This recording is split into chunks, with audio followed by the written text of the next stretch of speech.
ABC. It's easy as 1, 2, 3. Choosing the right child care is an incredibly important decision to make in terms of your child's safety and socialization and development. To help you make the best decision for your kids, we've brought in a panel of experts to weigh in on the topic. Shelley Cunningham is the Executive Director of Emerald Montessori Academy. Debbie Collier is the Executive Director of the Canyon After School Program. And our good friend Mary Claire Munger returns from Emerald College. Ladies, first of all, thanks for joining us, taking some time out of the day. Now, Debbie, I actually want to start with you. Why is choosing a good child care so important?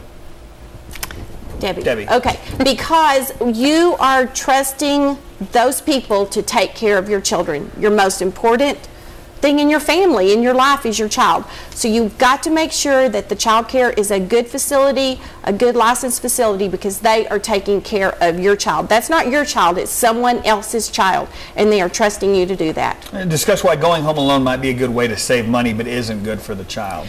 Well, when you get into the older grades, and that's when you're concentrating on after-school programming, and a lot of times parents will say, well, we can save that money because they're old enough, they make good grades, they're independent, they're good kids, they can walk home alone.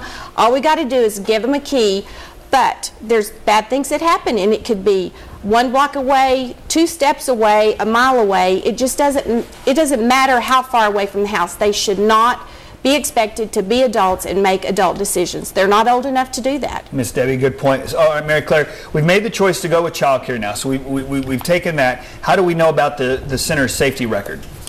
Well, the state license good night. centers, and with those standards, they're able to provide the very best. And to know how centers do on standards like that, the best thing is to Google Texas Department of Family and Protective Services. That's the easiest way to do it. Google Texas Department of Family and Protective Services. Okay. And on there, it'll show, you can look specifically at a center you're considering, or you can just look at all of them, and it tells you exactly what they've been written up for, what they've done poorly, what they've done well, and you can make a reasonable decision for your child. Okay, now I know that sounds really great. We put that link for you over on myhighplains.com, so please go online to check out that safety record. And this, my goodness, weighs a ton. Shelley, okay, now after you've done your research, you should continue to check in with the center, right?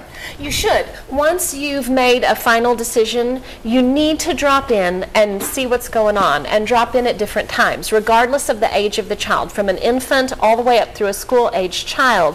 Just because you saw something wonderful when you toured the facility doesn't mean that wonderful things are going to continue to happen. And you need to just drop in and check and see what's going on. You need to check and see how many teachers there are for the amount of children. Okay. While the state has lots and lots of regulations, they allow a very large number of children to be supervised by one person. Okay. And for those people that have one child that's a handful, can you imagine a teacher with 24 children? And so drop in and see what tools that teacher has, excuse me, how that teacher is supervising. And Shelley, real quick, let's just stay on this for 1 second. What is a good teacher to student ratio when talking about childcare? For preschool children, for those 3 and 4-year-old children, we like to see a 12-to-1 ratio, but 18 to 1 is allowable. With the older children, ours is 1 to 10. 1 to 10. 1 to 10.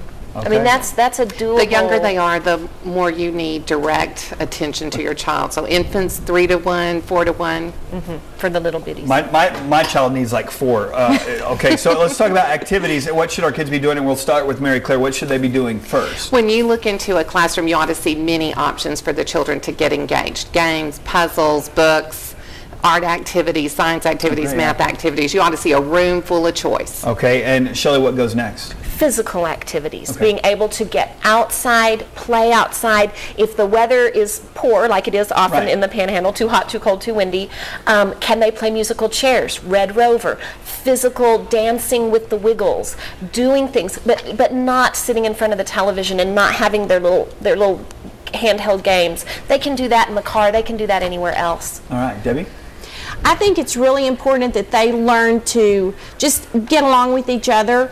I like to tell people that we spend money on $10 Candyland games, because when you play Candyland, you have to read, you have to get along, you have to follow the rules, and then you might lose. And it's okay to lose, and you learn to lose when you're with your friends. And that's so important.